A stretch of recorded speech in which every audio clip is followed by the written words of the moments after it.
রাম,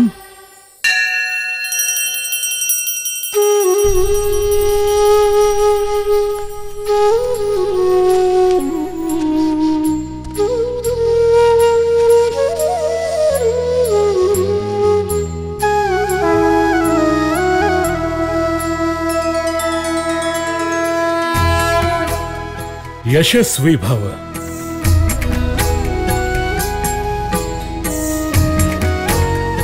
লক্ষণ,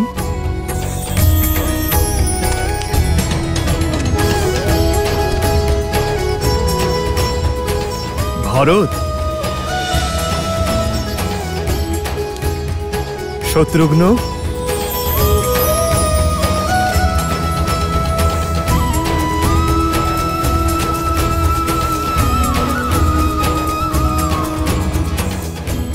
यशस्वी भव।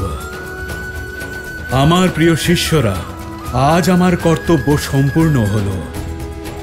তোমাদের সবার শিক্ষা সম্পূর্ণ হলো। কিন্তু সর্বদা মনে রেখো, জীবন থেকে শিক্ষা লাভের প্রক্রিয়া কখনো সমাপ্ত হয় না। আচ্ছা গুরুদেব।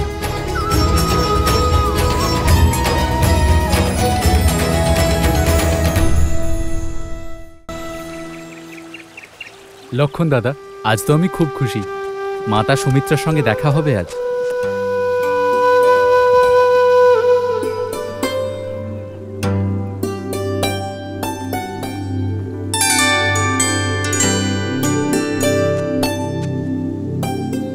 লক্ষণ,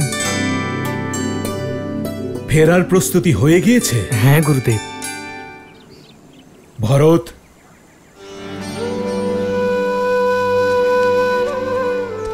তোমার ওপর আমার অনেক আশা আছে। তোমার ভেতরে লুকিয়ে থাকা গুণগুলোকে বের করে আনতে সদা সচেষ্ট থেকো।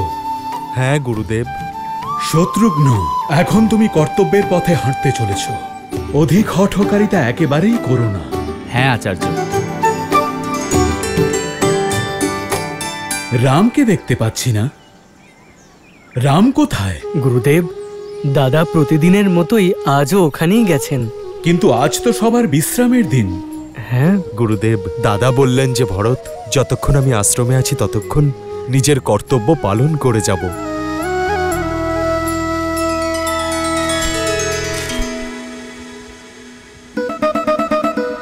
এবার খেয়ে নাও নন্দিনী। দেখো, তুমি যতক্ষণ না খাবে আমি কিন্তু যাব না।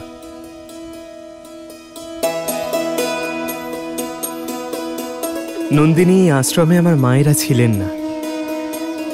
তুমি আমাকে স্নেহ দিয়েছ, আর আমিও তোমাকে ততটাই ভালোবাসি। কিন্তু যে আসে তাকে তো যেতেই হয় নন্দিনী। এটাই তো নিয়তি। নিজের উদ্দেশ্য পূর্ণ হবার পর সকলকেই ফিরে যেতে হয়,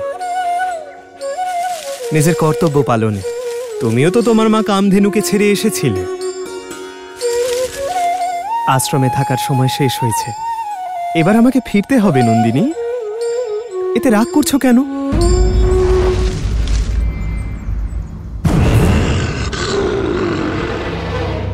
আমি আসবো তোমার সঙ্গে দেখা করতে। দেখো, এবার চুপচাপ খেয়ে নাও, আর কাল থেকে অন্য কেউ আসবে তোমাকে খাওয়াতে। শান্ত হয়ে খেও। দেখো নন্দিনী, তুমি যদি না খাও তবে আমি রাগ করব, চলে যাব এখান থেকে। নন্দিনী, আমি সত্য বলছি, আমি চলে যাব। ঠিক আছে, আমি চললাম।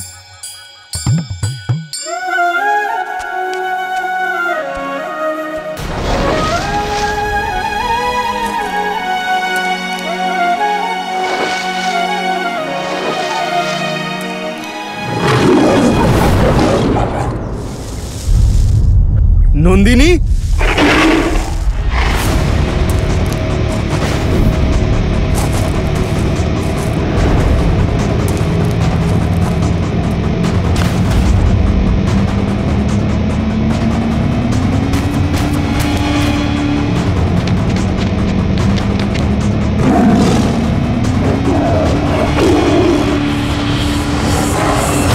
ছেড়ে দাও নন্দিনীকে, ওর রক্ষার দায়িত্ব আমার। নিষ্ঠুর বাঘ! ক্ষুধার্তকে নিষ্ঠুর বলছো রাম? যে শরীর বিধাতা দিয়েছেন তাকে ভোজন দেওয়ার চেষ্টা করা নিষ্ঠুরতা কিভাবে হতে পারে? প্রকৃতি আমাকে এমনই বানিয়েছে যাতে অন্য পশুদের খেয়ে জীবন ধারণ করি।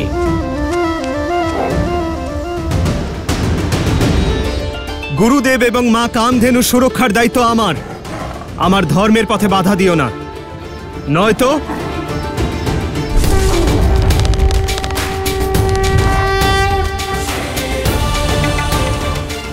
আর আমার ধর্ম এই বনে শাসন করা। যদি তুমি ভোজন আমার থেকে ছিনিয়ে আমাকে ক্ষুধার্ত অবস্থায় রেখে যাও, তাহলে তা কি ধর্ম হবে? বলো রাম, আমার থেকে আমার ভোজন ছিনিয়ে তুমি কোনো অধর্ম করবে না তো? নিজের ক্ষুধা নিবারণ তোমার ধর্ম, আর নন্দিনীকে রক্ষা করা আমার ধর্ম। আর যখন দুজনের ধর্মে সংঘাত হয় তখন ধর্ম সংকট উৎপন্ন হয়। আর ধর্ম সংকটের একটি সমাধান, ত্যাগ। ত্যাগ? আমি আমার আহার কিছুতেই ত্যাগ করব না। কিন্তু আমি করতে পারি। रघुकुल रीत सदा चली आई, प्राण जाए पर वचन न जाई। তুমি নন্দিনীর পরিবর্তে আমাকে আহার করো।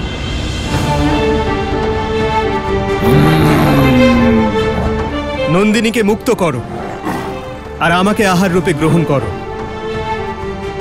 তুমি ভোজন পাবে আর আমার কুলের প্রতিষ্ঠাও অক্ষুণ্ণ থাকবে। একজন গাভীর জন্য নিজের প্রাণের আহুতি দেবে?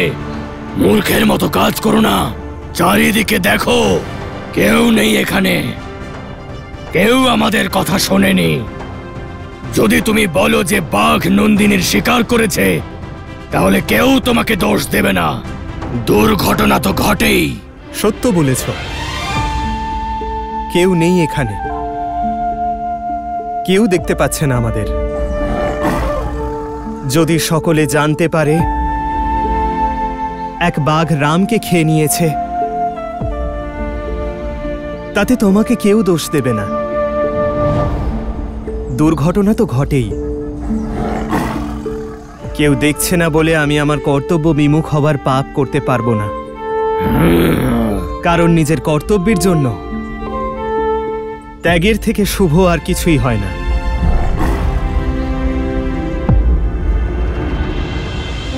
গ্রহণ করো আমাকে ভোজন রূপে আর ছেড়ে দাও নন্দিনীকে।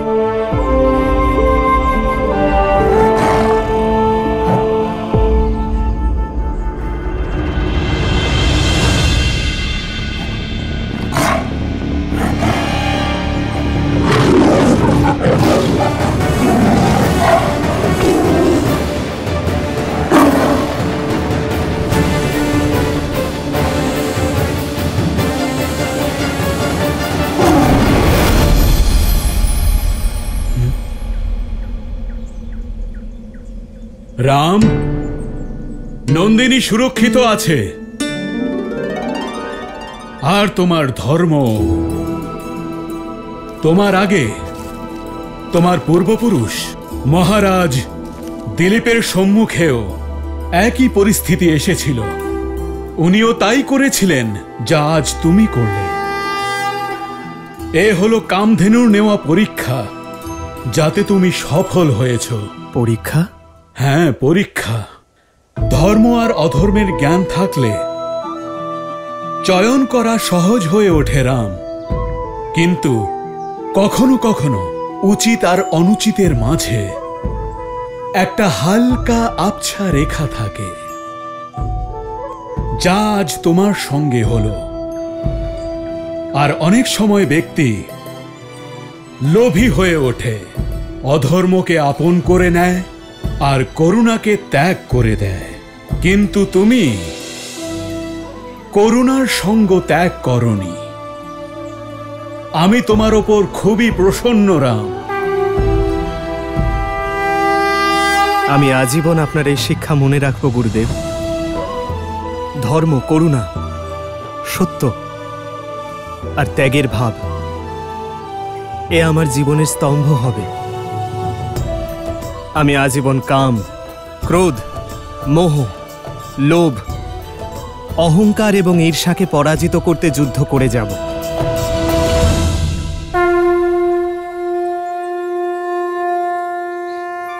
যশস্বী ভব রাম, যশস্বী ভব। আমার কাছে যে এসেছিল সে ছিল আলোর একটি রেখা। আমি গর্বিত রাম যে আমি ধর্মের সূর্য অযোধ্যায় পাঠাচ্ছি।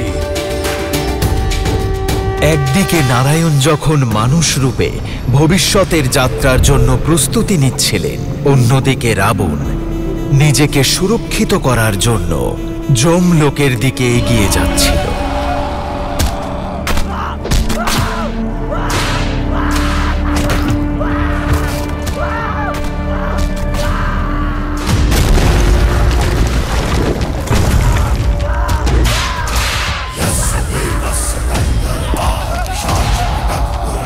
যম, কোথায় তুমি?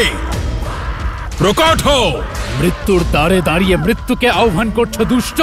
কে তুমি? মহাকালের এক ভক্ত, মৃত্যুর দেবতার কাল।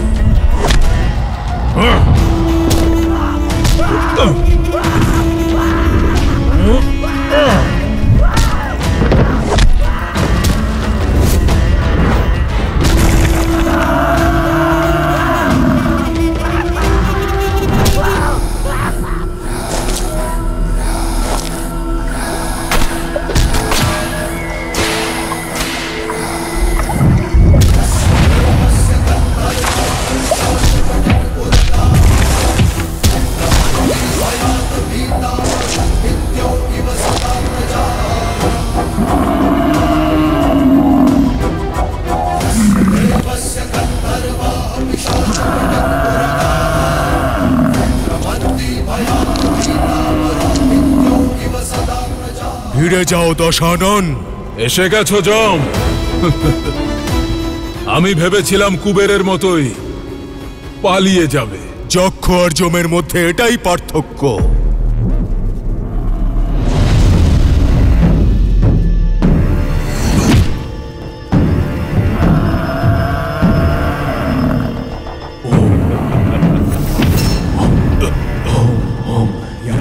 কালকে আহ্বান জানালে তার এই পরিণতি হয়।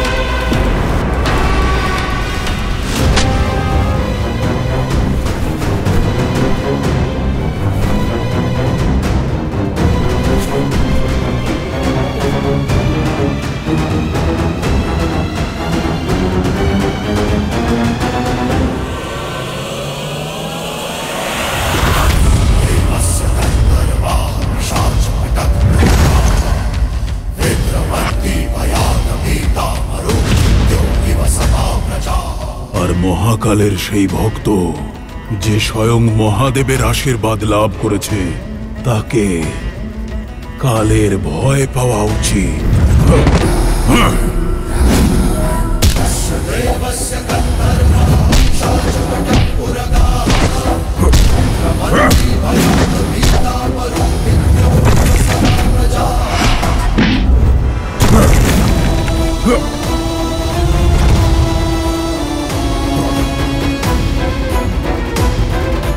মূর্খামি করো না রাবণ। ব্রহ্মাদেবের থেকে লাভ করা বরকে অপব্যবহার করো না। সেই বরদান অনুসারে তুমি আমাকে মারতে পারবে না। আমি ভাবছি আজ মৃত্যুকেই মৃত্যু দান করব।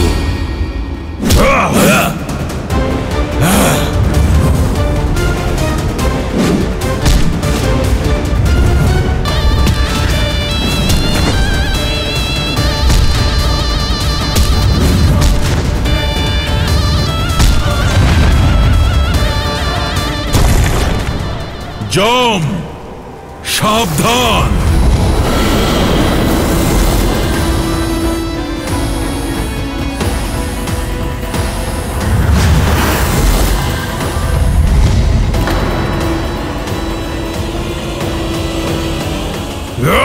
দাঁড়াও দশানন।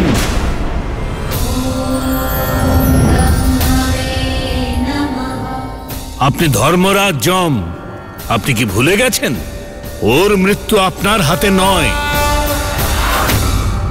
আর রাবণ, তুমি মৃত্যুকে কখনো মারা যায় না, তবুও এখানে এসেছো। কি চাও তুমি? শুধু এইটুকু, আমি সকলের অবদ্ধ, কিন্তু মানুষের নই, তাই অভয় নিতে এসেছি। অমৃত। অমৃত? অমৃত পাবে না, তুমি অমৃতের পাত্র নও। জানতাম, জান আপনি, কিন্তু আমি এখান থেকে যাব না। আমি সিদ্ধান্তে অটল। যতক্ষণ আমি অমৃত না পাবো, আমি এখান থেকে যাব না। তোমাকে অমৃত পান করাবার অধিকার আমার নেই রাবণ। প্রতিশ্রুতি দিচ্ছে এই দশানন রাবণ, আমি অমৃত পান করব না। যদি আমি এমনটা করি, তাহলে আপনি আপনার বরদান নিষ্ফল করে দেবেন। যে অমৃত অসুরেরা চেষ্টা করেও পায়নি, আমি সেটা পেতে চাই, নিজের কাছে সুরক্ষিত রাখতে চাই। এখন আপনার সামনে কেবল দুটো পথ আছে, হয় আপনি আমাকে ওই অমৃত কলস দিন, আর না হলে আমি যমকে ব্যস্ত রেখে সকলকে অমর করে দেব।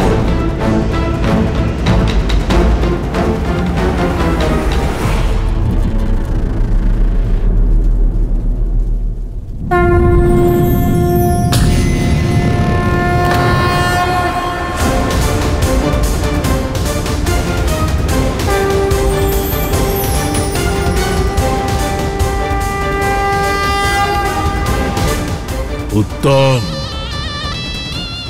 অতি উত্তম। কথা দিচ্ছি,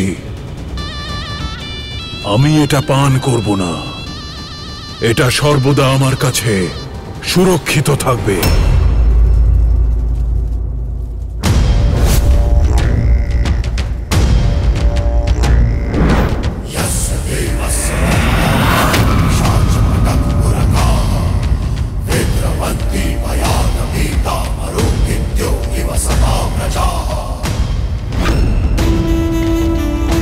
মানুষের থেকে অভয়দান আপনি করেননি ব্রহ্মদেব। এবার দেখুন, মানুষ নিয়ে আসুন কিংবা অন্য কোনো জাতি সৃষ্টি করুন, যখনই আমার উপর প্রহার হবে, এই কলস চূর্ণ হয়ে এর অমৃত আমার রক্তে মিশে যাবে। আর তাহলে আমার প্রতিশ্রুতিও ভঙ্গ হবে না। এবার রাবণের বিনাশ অসম্ভব।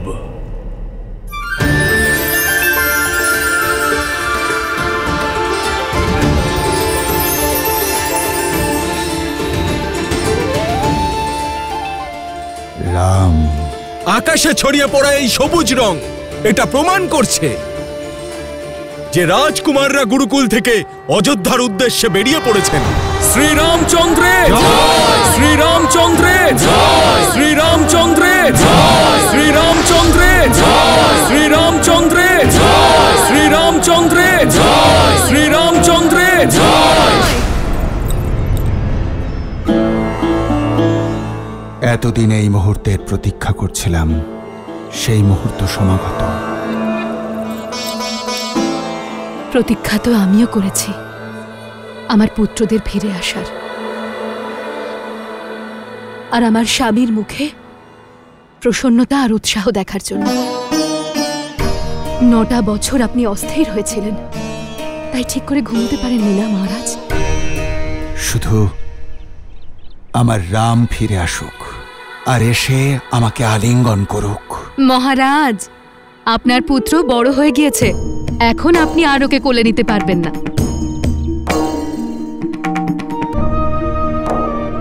আমরা তো এটাও জানি না যে আমাদের পুত্র কেমন দেখতে হয়েছে মহারাজ। এই নিষ্ঠুর সময় কি দ্রুত পেরিয়ে গেল, তাই না? আমাদের ছোট্ট ছোট্ট প্রিয় পুত্রদের গুরুকুলে পাঠিয়েছিলাম আমরা, আর আজ যারা ফিরে আসছে তারা অযোধ্যার প্রজাদের চোখের মণি হয়ে ফিরছে। কত আশা, কত দায়িত্ব রামের কাঁধে। আজকের পর রামের জীবনটা চিরকালের মতো বদলে যাবে। কে জানে সময় আমাদের পুত্রদের কোন দিকে নিয়ে যাবে। কিন্তু আমি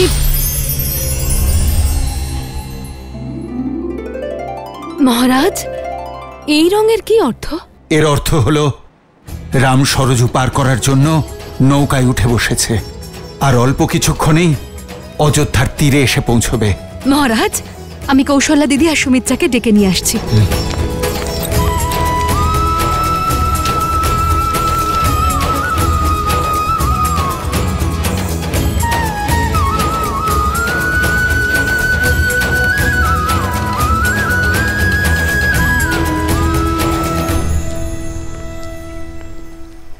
কি হয়েছে মহারানী?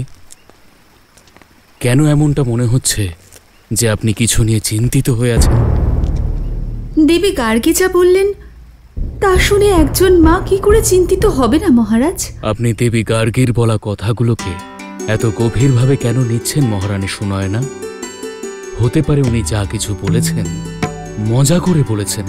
হ্যাঁ, কিন্তু উনি যা বলেছেন সত্য বলেছেন মহারাজ। আর সেই কথা কেন জানি না আমার মনের মধ্যে গেঁথে গিয়েছে। সীতার জন্য যোগ্য স্বামী পাওয়া কি সম্ভব? অবশ্যই পাওয়া যাবে। এমনটা কেন বলছেন আপনি? আমাদের কন্যা যে অসাধারণ। সেটাই তো চিন্তার কারণ মহারাজ, যে আমাদের কন্যা অসাধারণ।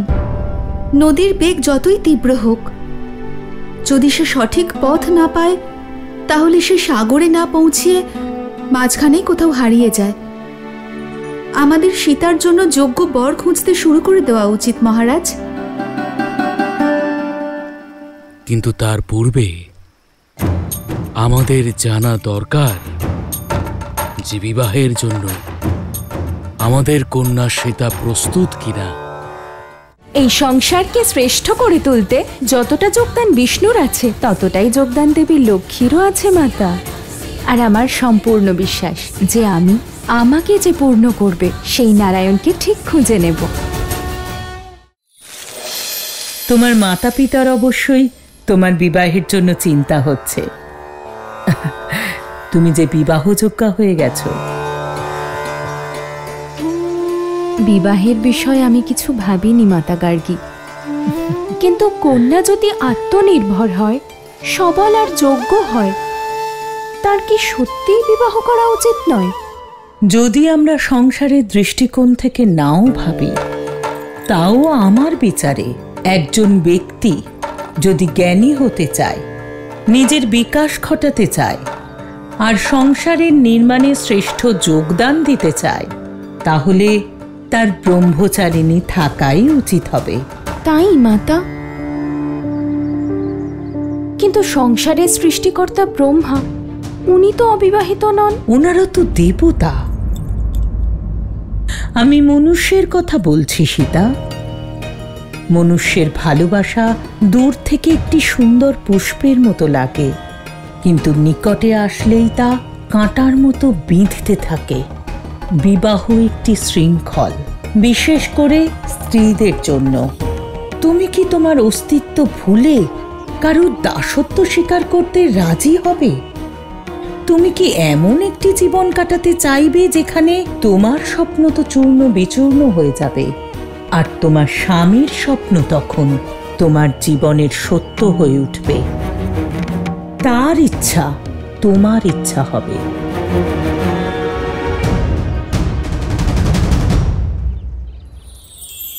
ক্ষমা চাইছি মাতা গার্গী, কিন্তু আপনিই তো বললেন সবই যার যার দৃষ্টিকোণ। আর আমার দৃষ্টিতে বিবাহ দাসত্ব নয়, বরং আশা। এমন একটা সম্পর্ক যেখানে দুজনের একে অপরের প্রতি সম্মান থাকবে, সমর্পণ থাকবে আর বোঝাপড়া থাকবে। এমন একটা সম্পর্ক যেখানে কেউ একে অপরের উপর নির্ভরশীল নয়, বরং একে অপরের শক্তি, যেখানে দুজনেই একে অপরের ব্যক্তিত্ব আর অস্তিত্বকে প্রতিষ্ঠা করার প্রচেষ্টা করে। সেই বিবাহের মতো সুন্দর আর সুখময় আর কিচ্ছু হতে পারে না মাতা গার্গী। ঠিক যেমন শিব পার্বতী, ওনারা একে অপরের অর্ধাঙ্গ, কিন্তু একে অপরকে পূর্ণ করেন। ঠিক যেমন লক্ষ্মী আর নারায়ণ। লক্ষ্মী নারায়ণ সেই লক্ষ্মী যিনি সর্বদা বিষ্ণুর চরণের কাছে থাকেন, আর যখন বিষ্ণু বিশ্রাম নেন তখন লক্ষ্মী তার সেবায় মগ্ন থাকেন। আর বিষ্ণু তো সর্বদা সংসারের ভ্রমণ করতে থাকেন। আবার সেই দৃষ্টিকোণের পার্থক্য। আমার দৃষ্টিতে এটা দুজনের নিজের যাত্রা। যদি লক্ষ্মী নারায়ণের সেবক হতেন, তাহলে কি ওনার নাম নারায়ণের আগে নেওয়া হতো? লক্ষ্মীর নারায়ণের চরণে থাকা নারায়ণের সেবা করা নয়, নারায়ণকে জাগানোর প্রতীক। লক্ষ্মী নারায়ণকে প্রেরণা দেন যে জাগুন আর নিজের কর্তব্য পালন করুন। উনি নারায়ণের সঙ্গ ত্যাগ করেন, যাতে নারায়ণ অবতার নিয়ে সংসারের প্রতি কর্তব্য পালন করতে পারেন। এই সংসারকে শ্রেষ্ঠ করে তুলতে যত যোগদান নারায়ণের আছে, ততটাই যোগদান দেবী লক্ষ্মীরও আছে মাতা।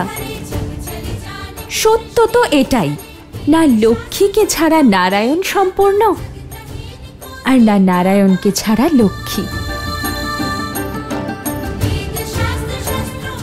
আর আমার সম্পূর্ণ বিশ্বাস যে আমাকে যে পূর্ণ করবেন, সেই নারায়ণকে ঠিক খুঁজে নেব।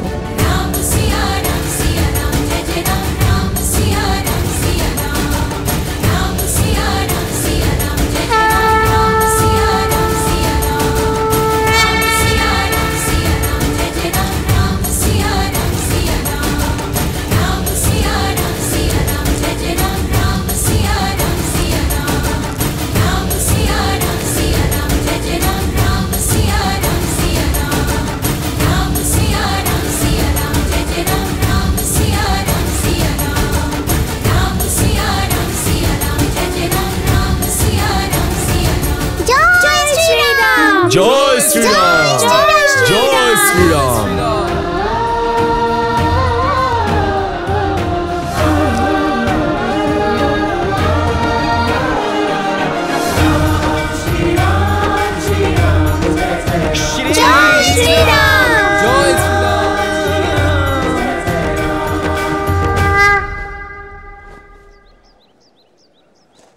দাদা, রথে চড়ে যাই। রথে চড়ে গেলে অযোধ্যার এই সম্বর্ধনা আমরা কি করে লাভ করব শত্রুঘ্ন? দাদা রাম শুধুমাত্র মাতা পিতার নন, উনি সর্বপ্রথম অযোধ্যাবাসীর, নিজের প্রজাদের। এসো দাদা, এসো দাদা। শ্রীরামচন্দ্রের জয়।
सब भाई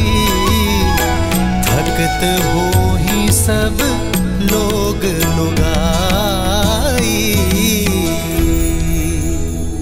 कौशलपुर बासी नर नारी वृद्ध अरु बाल, प्राण हुते प्रिय लागत सब, कहूँ राम कृपाल।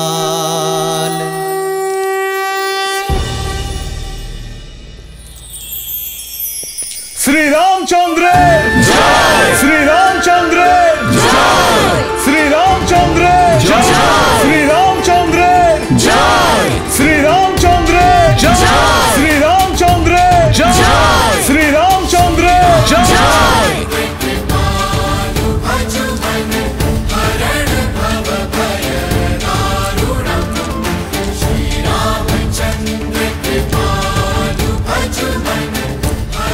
राम,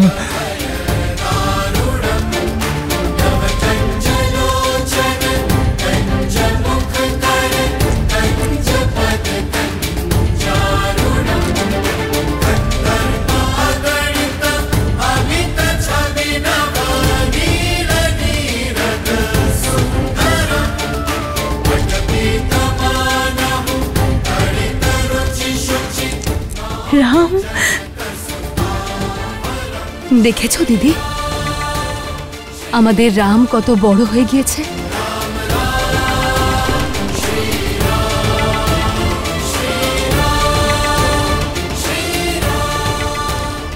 রাম, মহারাজ, থাক সুমিত্রা, আজ আর ওনাকে আটকিও না।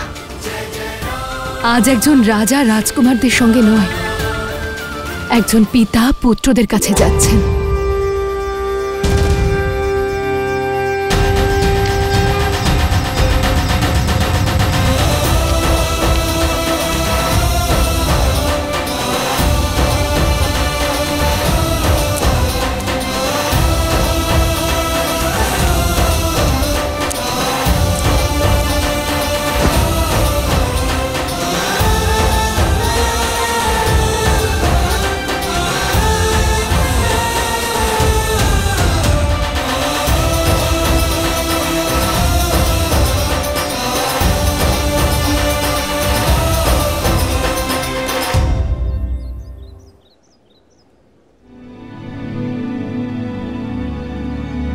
রাম, কি করে বোঝাবো তোমায়?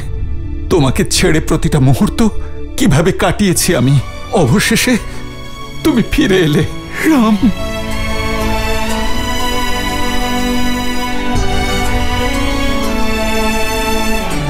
পুত্র আমার। হ্যাঁ পিতা, গুরুদেব বশিষ্ঠের আশীর্বাদে আমাদের শিক্ষা সম্পূর্ণ হয়েছে। প্রণাম গুরুদেব। যশস্বী ভব। ভুল হয়ে গেছে গুরুদেব, রামের জন্য এতই ব্যাকুল ছিলাম আর কারো প্রতি দৃষ্টিই যায়নি। এতে তোমার কোনো দোষ নেই পুত্র। রামের মুখমণ্ডলের তেজই এমন, যেই তার দিকে দেখে সমগ্র জগৎকে ভুলে তারই মধ্যে হারিয়ে যায়।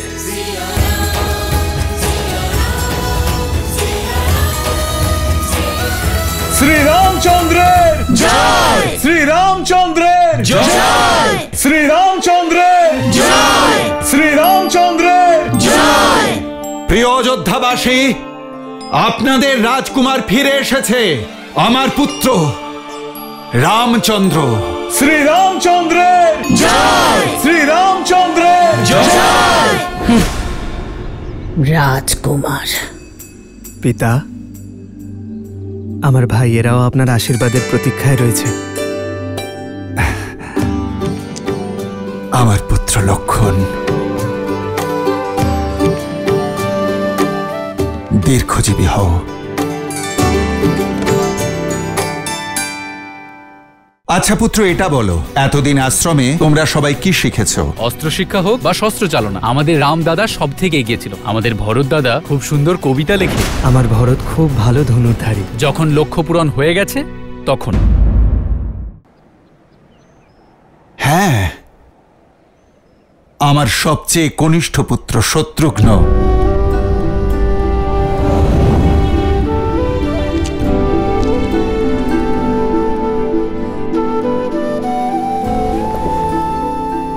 দীর্ঘজীবী হও। পিতা, ভরত। আমার প্রিয় ভরত,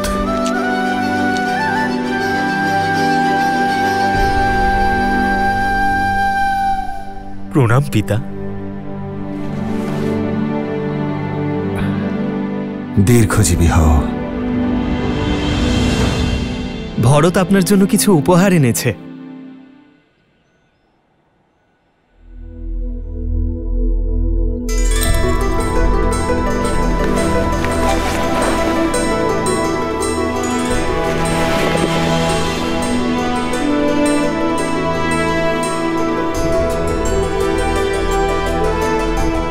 আমাকে কি কখনো এমন দেখতে ছিল? যখন আমরা গুরুকুলের জন্য প্রস্থান করেছিলাম তখন অযোধ্যা থেকে আপনার এই চিত্রই আমরা সকলে আমাদের মনের মধ্যে করে নিয়ে গিয়েছিলাম। দেখুন ভরত তাতে কেমন প্রাণ দিয়েছে। আমার পুত্রের যে এত অদ্ভুত প্রতিভা রয়েছে তা তো আমি জানতামই না। আমি আশা করছি ধনুর্বাণেও তুমি সমান পারদর্শী। হ্যাঁ পিতা। এসো, রাজসভায় যাওয়া যাক। আমাদের মন্ত্রিমণ্ডল এবং সভাসদ রাজকুমারদের প্রতীক্ষায় রয়েছেন। এসো। পিতা, যদি আপনি আজ্ঞা দেন আগে মায়েদের সঙ্গে দেখা করি।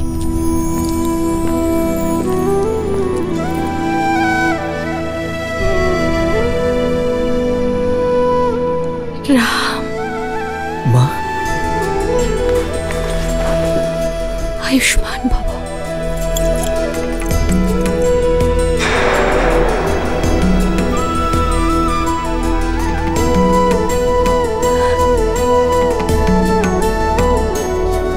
এসো, দেখো দিদি, আমার রাম কত বড় হয়ে গিয়েছে।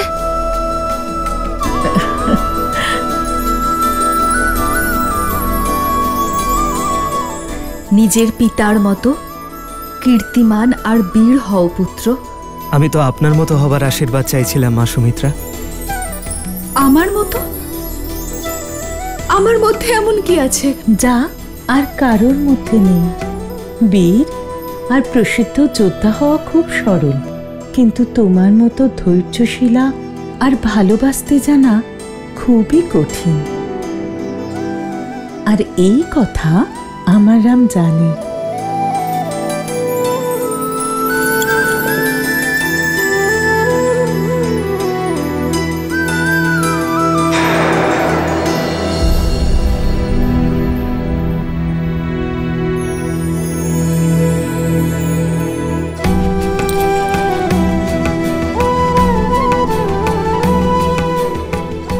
মা,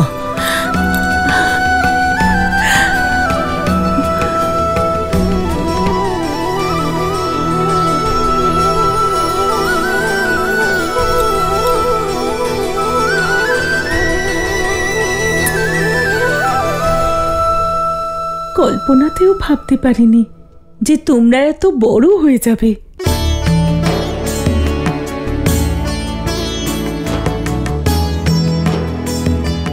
আমরা আমাদের ছোট্ট ছোট্ট সন্তানদের গুরুকুলে পাঠিয়েছিলাম, আর দেখো এরা সব কত বড় হয়ে গেছে। ভেবেছিলাম যেমন ছোট্ট ছোট্ট পাঠিয়েছিলাম সেই রকমই ফিরে আসবে। রাম আমাকে জড়িয়ে ধরবে আর জিজ্ঞেস করবে আমার রাজভোগ কোথায়। আজও তো তাই করলাম মা। আচ্ছা, আমার রাজভোগ কোথায়?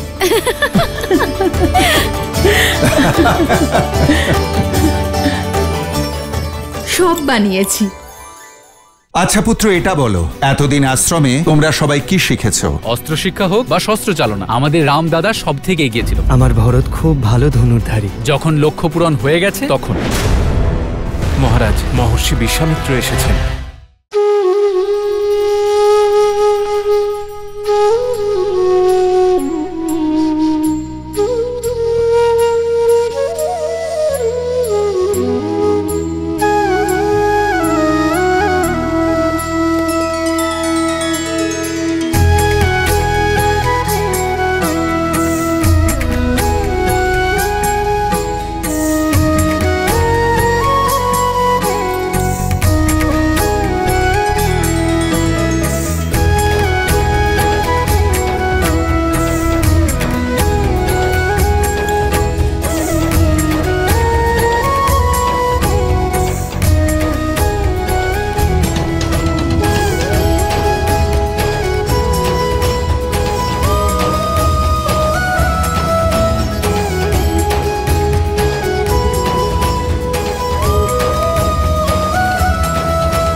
আর এটা তুমি খাও।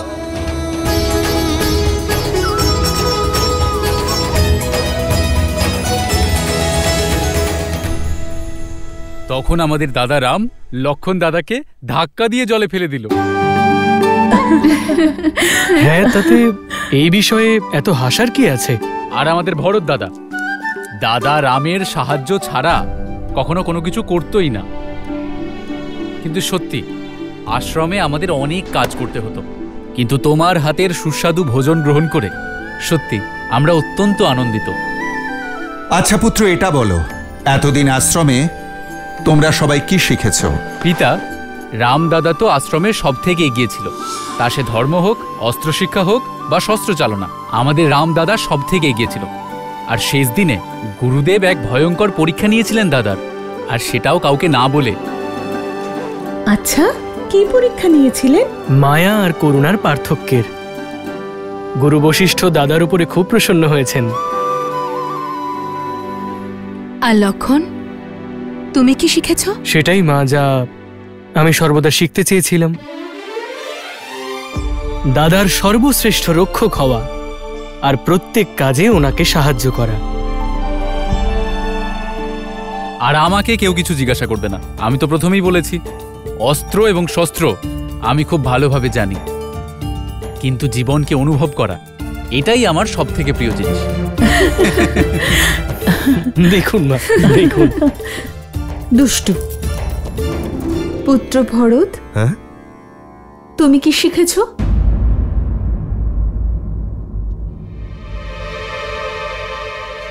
আমার ভরত খুব ভালো ধনুর্ধারী। যখন লক্ষ্য পূরণ হয়ে গেছে তখন। কিন্তু আমাদের ভরত দাদার বেশি আগ্রহ কিন্তু ললিত কলা। আমাদের ভরত দাদা খুব সুন্দর কবিতা লেখে এবং অসম্ভব সুন্দর চিত্রাঙ্কন করে। এ তো খুবই ভালো কথা যে আমাদের রাজকুমারেরা যুদ্ধে পারদর্শী, যাদের অস্ত্রের সঙ্গে শাস্ত্রজ্ঞানও আছে, শিল্পকলাও জানে, আর মন কোমল। তারা বিশেষ।